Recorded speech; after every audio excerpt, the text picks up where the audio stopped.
नमस्कार दोस्तों, be active ज्ञान यूट्यूब चैनल में आपका दिल से स्वागत है। आइए भगवत कथा में जानेंगे राजा दिवादास और ऋच वंश का वर्णन।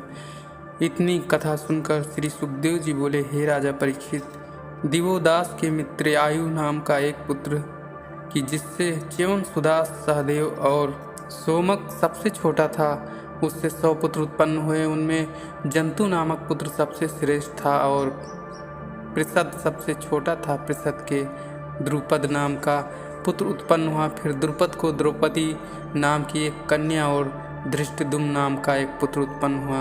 फिर धृष्टद्युम्न ने धृष्टकेतु नाम का पुत्र हुआ तथा अजमेर के रीछ नाम वाले दूसरे बेटे से संवरण नाम की पुत्र की उत्पत्ति हुई। उस संवरण से तपसी नामक एक कन्या हुई कि जिससे कुरु नामक पुत्र उत्पन्न हुआ। इसी कुरु के नाम से आज तक कुरुक्षेत्र प्रसिद्ध है। हे परीक्षित, तुम उसी कुरु के एक रत्न हो कि जिसमें तुमसे पहले एक और परीक्षित तथा सुधनु, जाहनु और निषधास नाम के 4 पुत्र उत्पन्न हुए। सुधनु के पुत्र सुहोत्र हुआ कि जिसके च्यवन और च्यवन के कृत्य उसके ऊपर चरवस और उन उपरिचर वसु के बृहदरथ, कुशाम्ब, मत्स्य, प्रत्यग और चेदी नाम के 5 वीर पुत्र उत्पन्न हुए। समय पर यही चेदी देश के राजा हुए। उनमें बृहदरथ के पुत्र कुशाग्र, कुशाग्र के ऋषभ, ऋषभ के सत्यहित, सत्यहित के पुष्पवान और पुष्पवान के जान नामक पुत्र की उत्पत्ति हुई तथा बृहदरथ की दूसरी स्त्री से एक शरीर के 2 टुकड़े उत्पन्न हुए। इससे उन टुकड़ों को मृत समझकर माता ने उन्हें फेंक दिया। तब उसके द्वारा फेंके जाने पर उन टुकड़ों को जरा नाम की एक राक्षसी ने जीव कहकर एक में जोड़ दिया, जिससे प्राण आ गया। तब वह जरासंध नामक राक्षस हुआ।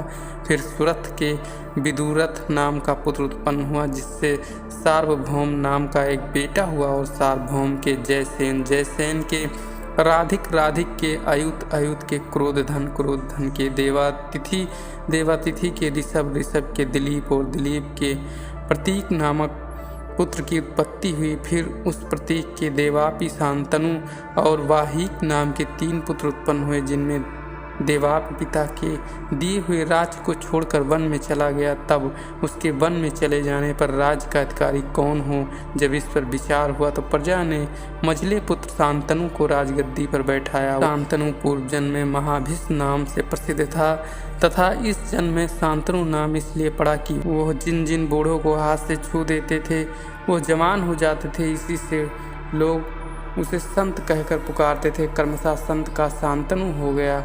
एक समय राजा शांतनु के राज्य में वर्षा की कमी के कारण अकाल पड़ा। 12 वर्ष तक पानी नहीं बरसा था। तब प्रजा के कष्ट को देखकर ब्राह्मणों ने विचार किया तो उन्हें जो कुछ मालूम हुआ उसके अनुसार सब ने मिलकर कहा कि तुम बड़े भाई के रहते राज्य कर रहे हो, इसी से यह अकाल पड़ा है। अतः तुम शास्त्र के अनुसार परिवेदता अर्थात नियम के उल्लंघन करने वाले हो। यदि तुम राज्य और प्रजा की भलाई चाहते हो तो अब भी कुशल है, अपने बड़े भाई को बुलाकर उन्हें राज्य सौंप दो। शांतनु बड़े धार्मिक थे। उन्हें ब्राह्मणों के वचनों पर पूर्ण विश्वास था। वह राज्य छोड़कर वन में अपने बड़े भाई से जा मिले और अकाल की सब बातें कहकर तथा ब्राह्मणों के विचार उन्हें बतलाकर बोले कि आप चलकर राज्य करें, प्रजा दुखी है। इधर मंत्री अमरनाथ ने शांतनु के जाने से पहले ही कुछ ब्राह्मण देवाप के पास इस अभिप्राय से भेज दिए थे कि वह पाखंड मार्ग का उपदेश करके उसे वैदिक धर्म से गिराकर राज्य से वंचित कर दें। तब इस कारण शांतनु के कहने पर भी देवाप ने राज्य करना स्वीकार न किया। अब शांतनु का कोई दोष न रहा। तब यह जानकर इंद्र प्रसन्न हुए और बड़ी वर्षा हुई। वह देवाप अभी भी कलाप नामक गांव में बैठा योगासन कर रहा है। जब कलियुग में चंद्रवंश का लोप हो जाएगा तब सतयुग में फिर चंद्रवंश इसी देवाप के द्वारा स्थापित होगा।